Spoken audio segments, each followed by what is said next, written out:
I am Allison Burgess Lucchese and am a PhD student in the Department of Oceanography at Texas A&M University. So I did my undergrad at Texas A&M, and my junior year I started working with Dr. Lisa Campbell in the Department of Oceanography as a student lab worker. Always loved the ocean. I've always loved the water. I've always felt very at home there. And working with Dr. Campbell really fostered study for phytoplankton and wanting to move on with it because they're so important.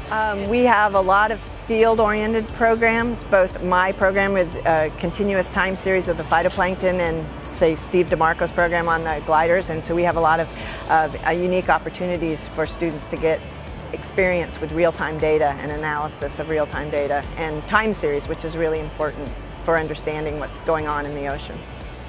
It's just very interesting and very exciting to do this research, and one of the great things about doing research at Texas A&M are the research cruise opportunities that I've been able to go on, and also traveling to conferences and meeting interesting people and listening to new and exciting directions in the research that I'm interested in.